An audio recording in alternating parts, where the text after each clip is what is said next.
فأعوذ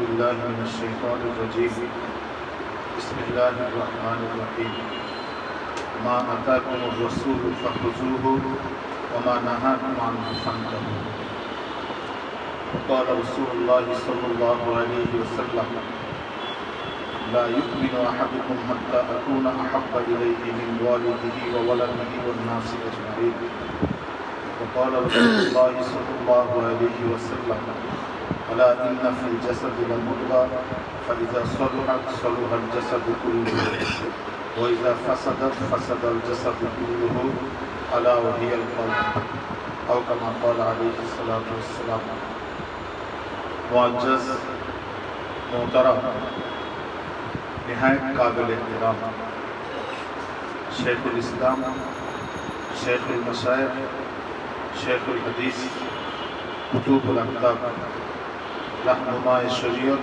इमाम मारिफत हमारे सकलेर परम श्रद्धेय दरदी शेख ও মুর্শিদ যার নেতৃত্বে গোটা বাংলাদেশের প্রায় 2 কোটি মানুষ আল্লাহ পাকের জিকিরের নেশায় পড়ে দুনিয়ার সমস্ত নেশা ভুলে গিয়ে আমরা আল্লাহর কুতুবের নেতৃত্বে জান্নাতের পথে আমরা পরিচালিত হচ্ছি আলহামদুলিল্লাহ এবং সুন্নাহর পথে আমরা পরিচালিত হচ্ছি। ওনার নির্দেশে সারা বাংলাদেশে প্রতি বৃহস্পতিবার রাতে সব গুজারের মাহফিল অনুষ্ঠিত হয়ে থাকে।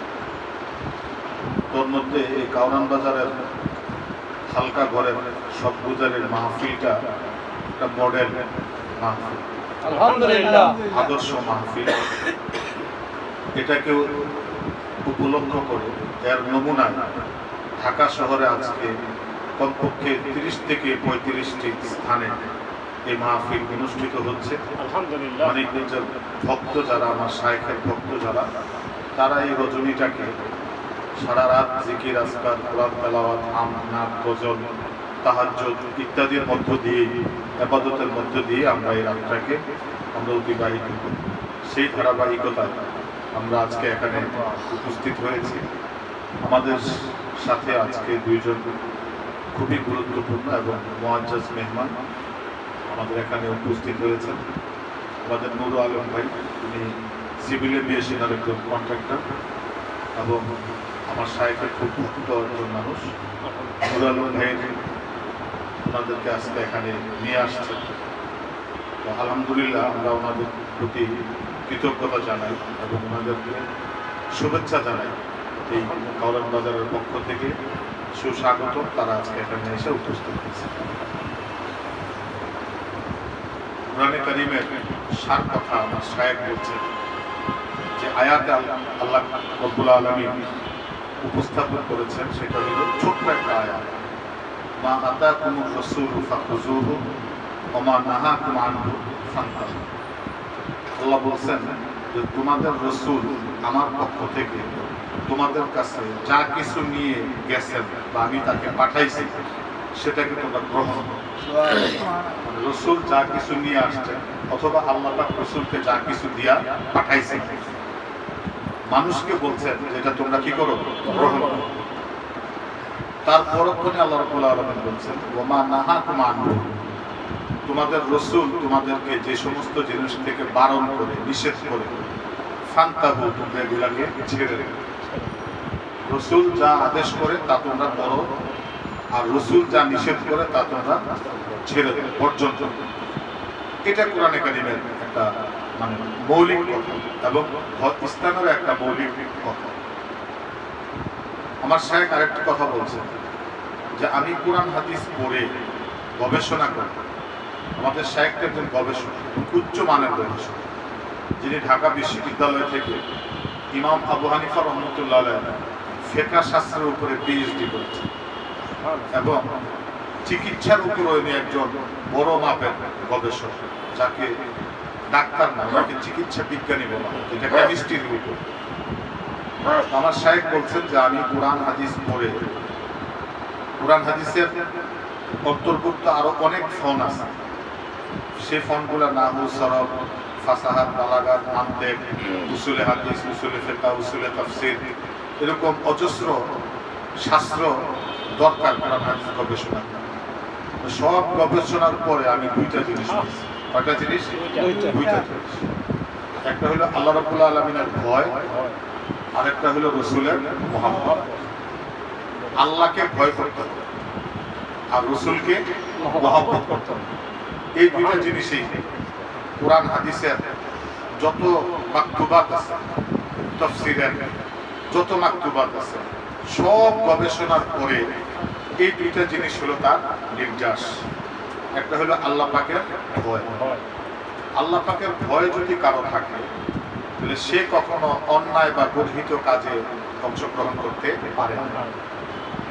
আল্লাহ পাকের ভয় যদি কারো থাকে সে দ্বীনের কোনো করণীয়কে ছাড়তে পারে না। আর রাসূলের মুহাব্বত, এটা হলো আমাদের ঈমান। এটা হলো আমাদের কি? ঈমান। কারণ রাসূলের মুহাব্বত ছাড়া কখনো আপনি ঈমানদার হতে পারবেন না। এটা কে বলছে? এটা আল্লাহ রাসূল নিজেই বলছেন যে লা ইউমিনু আহাদুকুম হাত্তা আকুনা আহাব্বা ইলাইহি মিন ওয়ালিদিহি ওয়া ওয়ালাদিহি ওয়ান নাসি আজমাইন, যে তুমি ততক্ষণ পর্যন্ত পরিপূর্ণ ঈমানদার হতে পারবা না যতক্ষণ পর্যন্ত তুমি তোমার ধন সম্পদ, সন্তান সন্ততি, এমনকি তোমার নিজের থেকেও আমি রাসূলকে বেশি মুহাব্বত না করতে। সুবহানাল্লাহ।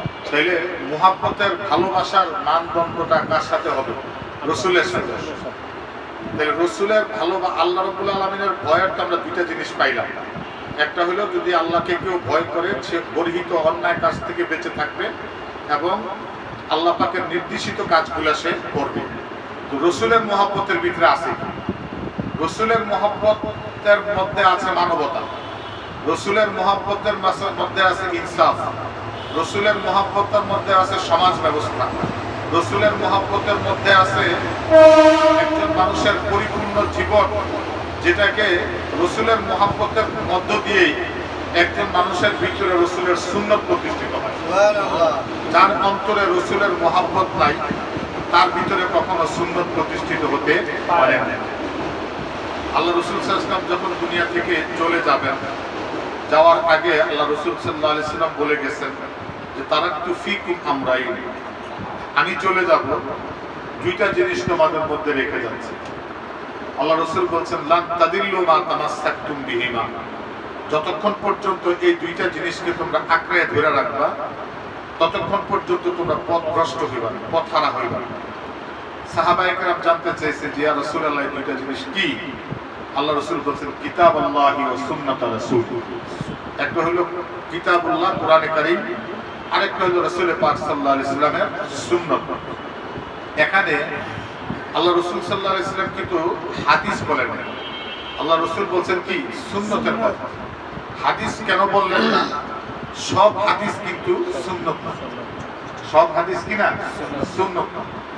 যেমন হাদিস কাকে বলে? রাসূল সাল্লাল্লাহু আলাইহি ওয়াসাল্লামের কওল, ফেল, কাজ, কথা এবং রাসূলের অনুমোদন। অনুমোদন মানে রাসূলের সামনে কেউ কোন একটা কাজ করছে, রাসূল সেটাকে নিষেধ করেন না, এই সব কিছুকে কি বলে? হাদিস বলে। তাহলে রাসূলের কওল হাদিস, রাসূলের ফেল হাদিস, আবার রাসূলের অনুমোদনটাও হাদিস। কিন্তু সুন্নাত ওইটাই যেটা রাসূল করছেন। সুবহানাল্লাহ। সুন্নাত কোনটা? যেটা রাসূল করছেন ওইটাই সুন্নাত। এখন দেখেন হাদিস আর সুন্নাতের মধ্যে পার্থক্য হলো যে এটা যদি আমরা মানতিকের ভাষায় বলি তাইলে এখানে আপনার তাসাবির কোনো সুরত এখানের মধ্যে নাই। এটা হইল মিন ওয়াজহিন, একদিক থেকে সুন্নাত হাদিস, আরেক দিক থেকে হাদিস কিনা সুন্নাত। যেমন রাসূল সাল্লাল্লাহু আলাইহি ওয়াসাল্লাম যে মেরাজে গেছেন, এটা হাদিস না? এটা কি সুন্নাত? না। উম্মতের কারো পক্ষে কি মেরাজে যাওয়া সম্ভব? সম্ভব না। এটা কিন্তু সুন্নাত না, এটা হইল হাদিস। রাসূল সাল্লাল্লাহু আলাইহি ওয়াসাল্লাম 11টা বিয়ে করছেন, এটা কি সুন্নাত? না। এটা কি হাদিস? এটা উম্মতের জন্য না। কথা বুঝে আসছে? রাসূল সাল্লাল্লাহু আলাইহি ওয়াসাল্লাম উহুদে, বদরে, তবুকে, খান্দকে যুদ্ধ করছেন। আর আমাদের কি উহুদে, তবুকে, খান্দকে যে যুদ্ধ করার লাগবে? এটা রাসূলের জন্য ঠিক, এটা হাদিস। কিন্তু রাসূল করিম সাল্লাল্লাহু আলাইহি ওয়াসাল্লাম দৈনন্দিন জীবনে মানুষকে শেখানোর জন্য, আল্লাহকে পাওয়ার জন্য ওনার নিজের জন্য ভিতরে যে জিনিসগুলাকে উনি করছেন নিজের মধ্য থেকে, এবং উম্মতকে যেটা করার হুকুম দিয়েছেন সেটাই হলো সুন্নাত। এজন্য আল্লাহ রাসূল বলছেন যে তোমরা তো সব হাদিসকে আঁকড়ায় ধরতে পারবে না, কিন্তু সব সুন্নতকে তোমরা আঁকড়ায় ধরতে পারবে। এজন্য লা ইলাহা ইল্লাল্লাহ মুহাম্মাদুর রাসূলুল্লাহ, এটা হলো আমাদের পরিপূর্ণ কালিমা। এখন যদি কেউ শুধু লা ইলাহা ইল্লাল্লাহ বিশ্বাস করে, মুহাম্মাদুর রাসূলুল্লাহকে বিশ্বাস না করে, তাহলে সে কিন্তু ঈমানদার হতে পারবে না। কারণ যারা ইহুদি তারাও বলে লা ইলাহা ইল্লাল্লাহ, যারা খ্রিস্টান তারাও বলে লা ইলাহা ইল্লাল্লাহ, যারা মুসলমান তারাও বলে লা ইলাহা ইল্লাল্লাহ। তাহলে আপনি ইহুদি, খ্রিস্টান আর মুসলমানের মধ্যে পার্থক্য করবেন কিভাবে? সবাই তো লা ইলাহা ইল্লাল্লাহ বলে। এই পার্থক্যটা আসবে খ্রিস্টান যারা, তারা বলবে লা ইলাহা ইল্লাল্লাহ ঈসা রূহুল্লাহ, আর যারা ইহুদি তারা বলবে লা ইলাহা ইল্লাল্লাহ মুসা কালিমুল্লাহ, আর যারা মুসলমান তারা বলবে লা ইলাহা ইল্লাল্লাহ মুহাম্মাদুর রাসূলুল্লাহ। এজন্য আমার শায়েখ ও মুর্শিদ বলছেন যে লা ইলাহা ইল্লাল্লাহ হলো তাওহীদ, আর মুহাম্মাদুর রাসূলুল্লাহ এটা হলো ঈমান। মুহাম্মাদুর রাসূলুল্লাহ এটা কি? ঈমান। এটা রিসালাত, এটা নবুয়ত, এটা ঈমান। এটাই হলো আল্লাহ রাব্বুল আলামিনকে পাওয়ার মানদণ্ড। এজন্য আমাদের শায়েখ ও মুর্শিদ মানিকগঞ্জ দরবার শরীফের পক্ষ থেকে আমাদেরকে যে 4টা কথা বাতলায় দিয়েছেন, সকাল সন্ধ্যায় এই 4টা কথা বলবেন। আমার শায়েখ বলছেন যে 4টা কথা আপনারা সকালে সবকটা করবেন, সন্ধ্যার পরে সবকটা করবেন। 40 দিন করেন, 40 দিনের মধ্যে আপনার জীবনে একটা ঘটনা ঘটে যাবে। 40 দিনের মধ্যে একটা ঘটনা ঘটে যাবে। সেটা কি ঘটবে? এটা যার যার ঘটবে সেই বুঝবে, এবং এটা কেউ কাউকে বলবে না। যদি বলতে হয় আপন শায়েখের কাছেই বলবে, কেউ কাউকে বলবে না। তাইলে আমরা দুনিয়াতে আসলাম, আসার পরে কেউ লেখাপড়া করে অনেক জ্ঞান অর্জন করছি, কেউ ব্যবসা বাণিজ্য করে অনেক অর্থ উপার্জন করছি, কেউ ডাক্তার হয়েছি, কেউ ইঞ্জিনিয়ার হয়েছি, কেউ অনেক বড় বড় উপাধি, বড় বড় খ্যাতি, বড় বড় প্রসিদ্ধি আমরা অর্জন করছি। কিন্তু একটা কথা আমাদের সকলের মনে রাখতে হবে যে আল্লাহ রাব্বুল আলামিন কোরআনে কারীমের মধ্যে বলছেন যে কুল্লু নাফসিন যায়িকাতুল মউত, প্রত্যেক ব্যক্তিকে, প্রত্যেক প্রাণীকে মৃত্যুর স্বাদ গ্রহণ করতে হবে। এই মৃত্যুর স্বাদ গ্রহণ করার পরে আপনাকে আমাকে কোথায় দিবে? কবরে দিবে। যখন কবরে দিবে, কবরে দেওয়ার পরে কিন্তু কে শিল্পপতি, কে ডাক্তার, কে ইঞ্জিনিয়ার, কে মুফতি সাহেব, কে মুহাদ্দিস সাহেব, কে শাইখুল হাদিস সাহেব, এই রকম কোনো পরিচয় কারো থাকবে না। সকলেরই তখন একটা পরিচয় হবে, সে আল্লাহর বান্দা এবং রাসূলের উম্মত কিনা। আল্লাহ রাব্বুল আলামিন যেহেতু সৃষ্টি করেছেন, সেই হিসেবে সকলেই তার বান্দা। এখন যে রাসূলকে বিশ্বাস করবে সে রাসূলের উম্মতের অন্তর্ভুক্ত হবে, যে রাসূলকে বিশ্বাস করবে না সে উম্মতের অন্তর্ভুক্ত হবে না। এখন আপনাকে কবরে দেওয়ার পরে 3টা প্রশ্ন যে করা হবে, এখানে শিল্পপতির জন্য একটা কম নাই, আবার ওই মুহাদ্দিস সাহেবের জন্য একটা মাপ নাই, আবার শাইখুল হাদিস সাহেবের জন্য আরেকটা সংযোগ করা হবে না। তাইলে সকলের জন্য 3টেই প্রশ্ন। মার রব্বুকা ওমা দীনুকা ওমান নাবিয়ুকা।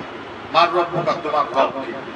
রবের বিষয়টা যদি আমরা একটু যদি আলোচনা করি, তাহলে আমাদেরকে একটু খেয়াল করলে আমরা বুঝতে পারবো যে যখন আল্লাহ রাব্বুল আলামিন আমাদেরকে সৃষ্টি করে আলমে আরওয়াতে রাখছিলেন, তখন আল্লাহ পাক আমাদের সামনে এসে জিজ্ঞেস করছিলেন আলাস্তু বিরব্বিকুম, আমি কি তোমাদের রব নই? তখন সবাই সমস্যাটা বলছিল ক্বালু বালা, হ্যাঁ আপনি আমাদের রব। এরপরে যখন দুনিয়াতে যখন আমরা আল্লাহ রাব্বুল আলামিন আমাদেরকে পাঠাইছেন, পাঠানোর পরে আমরা যখন প্রথম বক্তব্যে যাই আমরা সূরা ফাতিহা পড়া শুরু করছি, বক্তব্যের ভিতরে যখন কায়দা শেষ করে আলিফ লাম লয় না, আলিফ লাম লওয়ার পরে প্রথম সূরা কোরআনে কারীমের কি? আলহামদুলিল্লাহি রাব্বিল আলামিন। সমস্ত প্রশংসা সমস্ত আলমের কার জন্য? রবের জন্য। এখানে কিন্তু আল্লাহ শব্দ উল্লেখ করা হয়নি, এখানে কি বলা হয়েছে? রব। আল্লাহ পাকের অনেকগুলো একটা জাতি নাম আর অনেকগুলো সিফতি নাম, 99টা সিফতি নাম।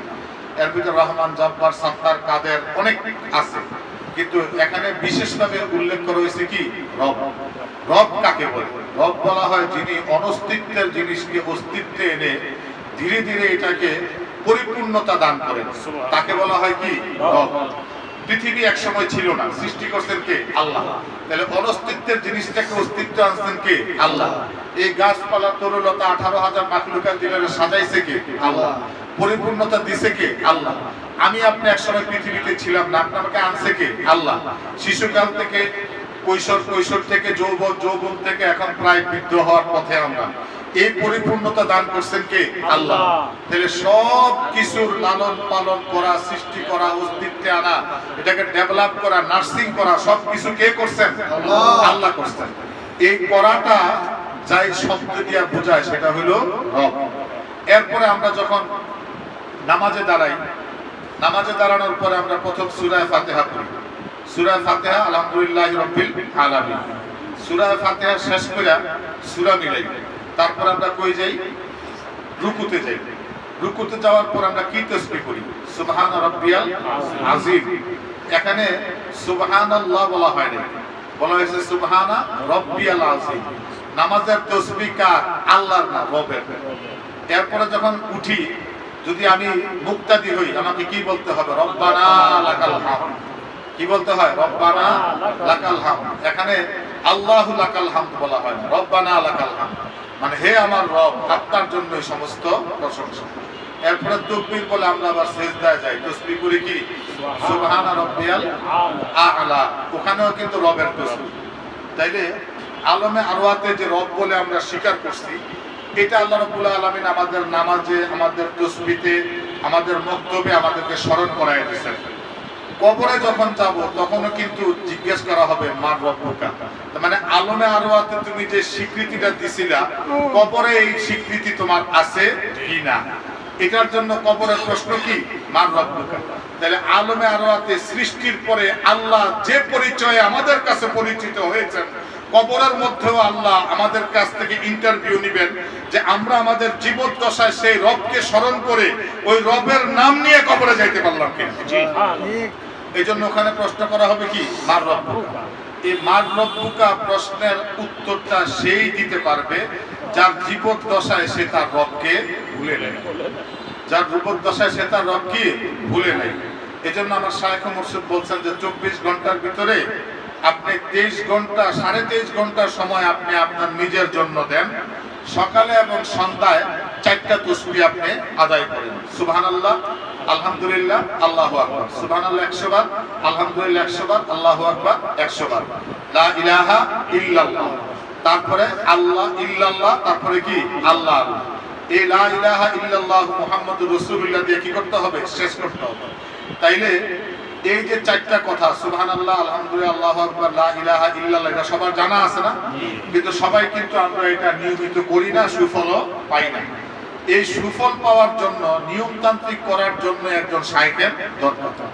দুনিয়াতে যদি আমরা চলতে যাই, একজন বন্ধু দরকার হয় কিনা? কোনো কিছু শিখতে গেলে একজন শিক্ষকের দরকার হয় কিনা? পীর মানে হলো শিক্ষক। পীর মানে কি? শিক্ষক। আর আমার শায়খ বলছেন যে আমি আপনাদের বন্ধু, আমি আপনাদের কি? বন্ধু। বন্ধু সুলভ আমার কাছে আসবেন, যাবেন। মানিকগঞ্জ দরবার শরীফে কোনো হাঁস, মুরগি, গরু, ছাগল, এক মুষ্টি চাউলও কোনোদিন দেওয়া লাগে না। আপনার টাকা খরচ করে আপনি আসবেন। আল্লাহ পাকের পাগলরা এখানে আছে, জিকির আজকার করে, তাদের সাথে বসে আপনি জিকির করেন। রহমতের বৃষ্টি যখন পাগলের উপরে পড়বে, আপনার উপরেও পড়বে, বাদ যাবে না। এই জন্য মানিকগঞ্জে আমরা যারা যাই, তারা রহমতের বৃষ্টিতে ভিজার জন্য আমরা যাই। ওখানে দেওয়ারও কিছু নাই, আর বাহ্যিক দৃষ্টিতে পাওয়ারও কিছু নাই। আমরা সবাই আল্লাহ পাকের রহমত চাই, চাই কিনা বলেন? যে রহমতটা আমরা পাবো কোথায়? অনেক সময় আমার গুনার কারণে তো আমার উপর রহমত আসে না। তো এখন যদি আল্লাহ পাকের পাগলদের কাছে যাই একটু বসি, তারা যখন জিকির আজকার করে, তখন আল্লাহ পাকের রহমতের ঝর্ণা যখন পড়তে থাকে, তাহলে ওই ঝর্ণার নিচে আমি থাকলে আমিও একটু কি ভিজবো, এই আশায় কিন্তু আমরা মানিকগঞ্জ দরবার শরীফে যাই। ওখানে গেলে কি করে? আমার শায়খ আমাদেরকে তওবা করায়। কি করান? তওবা। তওবাটা কি? আল্লাহ রাসূল বলেছেন, আত-তাইবু মিনাজ যামবি কামাল্লা যামবা লাহু। কোন ব্যক্তি যখন গুনাহ থেকে তওবা করে, তখন ওই ব্যক্তিটা এমন হয়ে যায় তার জীবনে যেন কোনো গুনাই থাকে না। আল্লাহ রাব্বুল আলামিন কোরআনে কারীমের মধ্যে বলছেন তুবু ইলাল্লাহি তাওবাতান নাসুহা, যে তোমরা তওবা করো। এমন কোনো বান্দা নাই যার গুনাহ নাই। আর গুনাহগার বান্দা আল্লাহ পাককে যখন ডাক দেয় তখন আল্লাহ পাক দ্রুত সাড়া দেয়। কেন?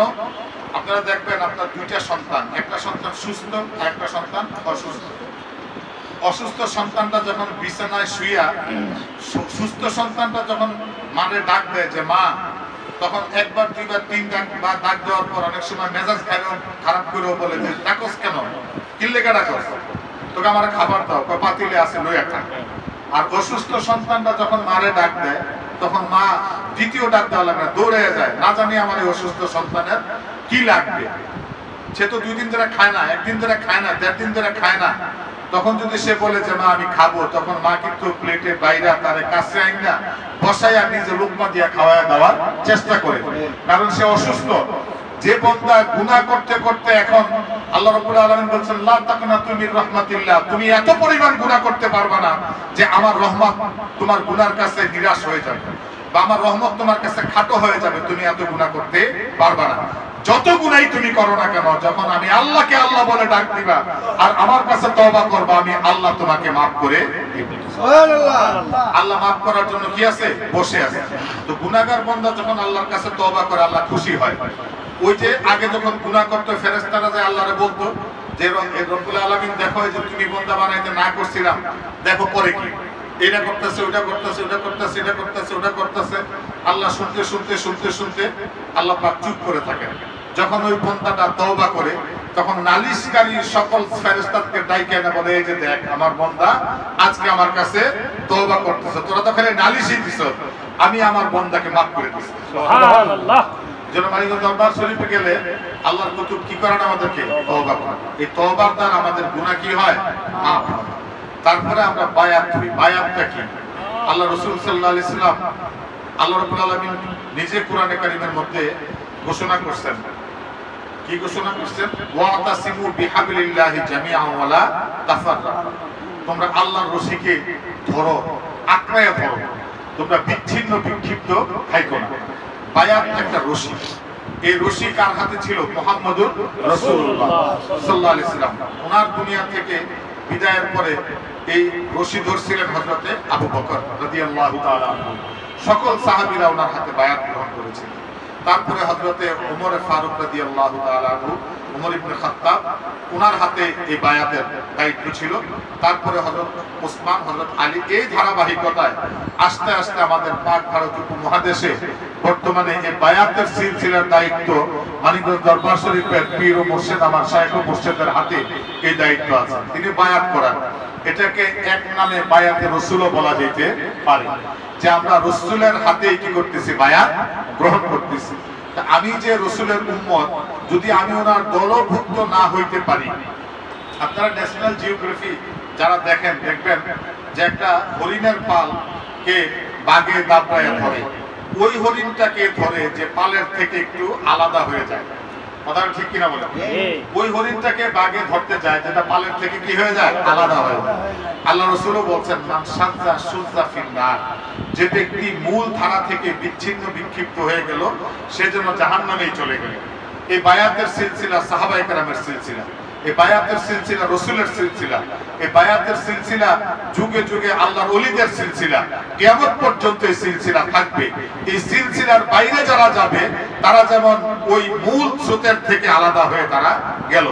এজন্য আমরা বিশ্বাস করি যে মানিকগঞ্জ দরবার শরীফ কেন্দ্রিক আমরা যারা বায়াত মুরিদ হয়ে আল্লাহর কুতুবের হাতে তওবা করে আমরা আল্লাহ পাকের নামের জিকির আজকার করে কবরের প্রস্তুতি নিচ্ছি, আখিরাতের প্রস্তুতি নিচ্ছি, আমরা এটা বিশ্বাস করি যে আল্লাহ রাব্বুল আলামিনের খাস রহমতের বলে আমরা ওই মানে বায়াতে রাসূলের উপরে আমরা আছি, এবং আমরা এখনো পর্যন্ত মূল ধারার বাইরে আমরা নয়, আমরা মূল ধারার মধ্যে আছি। এবং যারা যারা মূল ধারার অন্তর্ভুক্ত থাকবে আল্লাহ রাসূলের শাফাআতের মাধ্যমে তারা জান্নাতেই চলে যাবে। কারণ কোন মানুষের আমল কাউকে জান্নাতে নিতে পারবে না। জান্নাতে যাইতে হলে রাসূলের কি লাগবে? শাফাআত লাগবে। এখন রাসূলের দলভুক্তই যদি আমি না থাকি তাহলে রাসূলের শাফাআত আমি কি করে পাবো? তাহলে আমাকে তো রাসূলের দলভুক্ত হইতে হবে। আর রসুলের দলভুক্ত হইতে গেলে আমাকে বায়াত রসুল গ্রহণ করতে হবে। তো আল্লাহ রাব্বুল আলামিন, আমি খুব সময় নিব না, আমি আসি, যেহেতু মেহমানরা আছেন ওরা চলে যাবেন, তা আমরা সকলে মিলে আমরা বায়াত গ্রহণ করব এবং যতটুকু পারি বায়াত গ্রহণ করলাম। আমি সকালের সন্ধ্যা আমার পক্ষে সম্ভব না। আমার শাইখ মুর্শিদ বলছেন আপনি যখন পারেন তখন বলেন। গাড়িতে বসে আছেন সুবহানাল্লাহ সুবহানাল্লাহ বলতে থাকেন, ব্যবসা প্রতিষ্ঠানে বসে আছেন, সবসময় তার কাজ থাকে না, সুবহানাল্লাহ আলহামদুলিল্লাহ বা আল্লাহর নামগুলা জপতে থাকেন। আল্লাহর নাম জপতে জপতে আপনার অন্তরে যখন আল্লাহ বসে যাবে, আপনার কলবে যখন আল্লাহ বসে যাবে, তখন অটোমেটিক আপনার জবানে আল্লাহর নাম জারি হয়ে যাবে। আমাদের অনেক পীর ভাই আছে যারা মৃত্যুর পরেও জবান চলতো আল্লাহ আল্লাহ আল্লাহ আল্লাহ আল্লাহ আল্লাহ আল্লাহ, জবান জিহ্বা কি করতে থাকতো, চলতে থাকতো। কারণ কি, ওই যে কলবের ভিতরে যে জিকিরটা জারি হয়ে গেছে, মওত ওইটাকে থামাইতে পারে না। মৃত্যু মানুষের সব থামাইয়া দিতে পারে, কিন্তু আল্লাহ পাকের জিকির দ্বারা যার কলব আর জবান জারি হয়ে গেছে, এটা মৃত্যুও থামাইতে পারে না। এই জন্য আমরা সকলে আল্লাহ পাকের জিকিরের মধ্যে আছে কি, এটা যদি আমরা জানতাম। আমার শাইখ মুর্শিদ বলছেন যে দুনিয়ার সব কাজ বাদ দিয়ে শুধু আল্লাহর জিকিরই করতাম, কিন্তু আল্লাহর জিকিরের মধ্যে আছে কি এটা আমরা অনেকেই জানি না। এই জিকির কি পীরের হুকুম? এই জিকির হলো আল্লাহ পাকের হুকুম। আল্লাহ রাব্বুল আলামিন বলেন ফাযকুরুনি আযকুরুকুম, তুমি আমাকে স্মরণ করলে আমি তোমাকেও স্মরণ করব। তুমি আমাকে ডাকো আমি তোমাকে ডাকবো। তুমি আমারে ডাকবো মানুষের মজলিসে, আর আমি তোমারে ডাকবো ফেরেশতাদের মজলিসে, উত্তম মজলিসে। আল্লাহর ডাক যদি আল্লাহ যদি কাউকে ডাকেন ফেরেশতাদের মজলিসে, তাহলে ওই উপস্থিত ফেরেশতারা তার জন্য রহমতের ভান্ডার নিয়ে জমিনে আসতে থাকে। সুবহানাল্লাহ। এজন্য আল্লাহ পাকের নামের জিকিরের শারীরিক মানে ইয়েও আছে, উপকারিতাও আছে। যদি কোনো ব্যক্তি, আমার শাইখ বলছেন, কেউ যদি সকাল বিকাল 2 বেলা আল্লাহ নামের জিকির করে, তার কোনোদিন হার্ট ব্লক হবে না, তার কোনোদিন হার্টে ব্লক থাকতে পারে না। তার যদি কোনো 2 বেলা সদকটা কোনো ব্যক্তি করে, তাহলে ওই ব্যক্তি শারীরিক দুর্বলতা তার আসবে না। আল্লাহর নামের ভিতরে যে শক্তি আছে, এই শক্তির চেয়ে কোনো আয়ুর্বেদিক ওষুধ এখনো পৃথিবীতে তৈরি হয় নাই। তাইলে আল্লাহর নামের জিকির করার মধ্য দিয়ে আমাদের সুস্থতা থাকবে। আল্লাহ নামের মধ্য দিয়ে, জিকিরের মধ্য দিয়ে আমাদের রিজিকে বরকত হবে। আল্লাহর জিকিরের মধ্য দিয়ে আল্লাহ পাকের কাছে মর্যাদা বুলন্দ হবে। আল্লাহর জিকিরের মধ্য দিয়ে মানুষের কাছে আমাদের সম্মান বাড়বে না কমবে? তাইলে আল্লাহর জিকিরে নাই কি? আল্লাহর জিকিরে রিজিক আছে, সুস্থতা আছে, সম্মান আছে, আল্লাহর জিকিরে বরকত আছে, আল্লাহর জিকিরে রহমত আছে। আল্লাহর জিকির করলে আল্লাহ আমার নাম স্মরণ করে, তাহলে আল্লাহর জিকির করব না তো করবো কি? এই জন্য মানিকগঞ্জ দরবার শরীফের আমরা যারা ভক্ত মুরিদান আছি, আমরা আমাদের শাইখের হুকুমে যে জিকিরটা করি, সারা বাংলাদেশের সবাইকে আমরা জিকিরের দাওয়াত দিব। সারা বাংলাদেশের সবাইকে আমরা বায়াতের দাওয়াত দিব, আত্মশুদ্ধির দাওয়াত দিব। সারা বাংলাদেশের সবাইকে আমরা আল্লাহ পাকের রসুলের এই তরিকার উপরে, মূল ধারার উপরে থাকার আহ্বান আমরা করব। মানিকগঞ্জ দরবার শরীফের কার্যক্রম শুধু বাংলাদেশ নয়, আপনারা জানেন কিছুদিন আগেও আমাদের সাহেব লন্ডনে একটা খানকা উদ্বোধন করে আসছেন। সিঙ্গাপুরে আমাদের কাজ চলে, ইটালিতে আমাদের দরবারের কাজ চলে, আমেরিকায় আমাদের দরবারের কাজ চলে, এমনকি সৌদি আরবে পর্যন্ত আমাদের খানকা ঘর আছে, ইরাকে আছে, কুয়েতে আছে, কাতারে আছে, তারপরে এই আরব সাউথে আছে। এরকম ভাবে বিশ্বের প্রায় 40 থেকে 42টা দেশে আমার শাইখের বলিষ্ঠ নেতৃত্বে কাজ চলতেছে। আমরা যারা মানিকগঞ্জের মুরিদা ভক্ত আছি, আমরা প্রত্যেকে দরবারের একজন সৈনিক হিসেবে, শাইখের সৈনিক হিসেবে আমরা মানুষের কাছে দাওয়াতটা পৌঁছায় দেওয়া আমাদের সকলের দায়িত্ব। আমরা যেন এই কাজটা করতে পারি। আজকে মেহমানরা প্রথম দিন আসছেন, আমি অনেক কথা বললাম, আশা করি তারা ভুল ত্রুটি ক্ষমা করবেন আমাদেরকে। এবং আমি আজকে যিনি মেহমান আসছেন ওনাকে বরকতান, আমরা এখানে আসলেন, বসলেন, উনি আমাদের এখানে বৈশা ওনার কেমন লাগলো, আমাদেরকে দেখে কেমন লাগলো, একটু অভিব্যক্তি যদি আমাদেরকে বলেন, তাহলে আমরা আমার কাছে কৃতজ্ঞ থাকবো।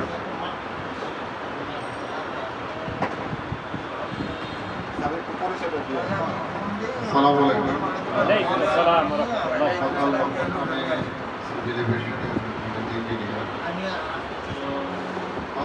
অনেক পূর্ব পরিচিত, প্রায় সময় ইতিপূর্বে আমি মানিকগঞ্জে গেছি ওনার সাথে, আলহামদুলিল্লাহ।